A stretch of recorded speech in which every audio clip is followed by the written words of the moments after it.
Today in the Daily Dose, the Great Dying. Decades before the Pilgrims made their landfall at Plymouth Rock, Europeans engaged in frequent contact with Native Americans from present-day Maine to Massachusetts, as English, Dutch, and Portuguese fishermen, Basque whalers, and French fur traders partook in the bounties of the region.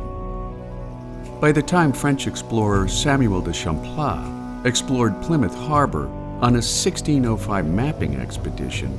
he encountered native settlements of 67 Wampanoag villages, known collectively as Patuxent, scattered throughout Massachusetts and eastern Rhode Island, where, according to oral tradition and archeological evidence, some 40,000 people flourished for more than 10,000 years, alongside other tribes of Massachusetts, Pennacook, Nauset, Permaquid, and Abenaki people.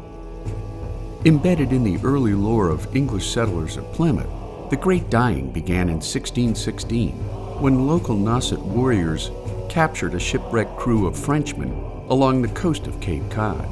exposing Native Americans to a host of foreign diseases, which soon felled entire villages from Maine to Massachusetts, as a plague-like illness took the lives of an estimated 90% of the indigenous populations, prompting French Jesuit Pierre Baird to write that the Abenaki are astonished and often complain that since the French mingle and carry on trade with them, they are dying fast, and the population is thinning out,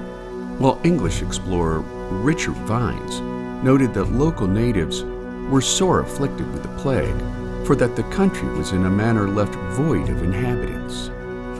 After the Mayflower Pilgrims began to establish their colony at Plymouth, instead of a desperate struggle to survive New England's challenging landscape, they found entire deserted villages at their disposal, replete with untended crops, tools, and other supplies hastily left behind by a now deceased indigenous population.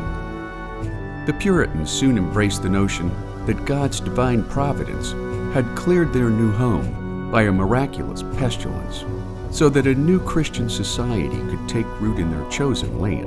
prompting early colonial merchant Thomas Morton to note that the recent depopulation of natives left the land much the more fit for the English nation to inhabit in, and erect in it temples to the glory of God, making the Great Dying a time of tragic loss for once thriving indigenous societies. And there you have it, the Great Dying, today in the Daily Dose.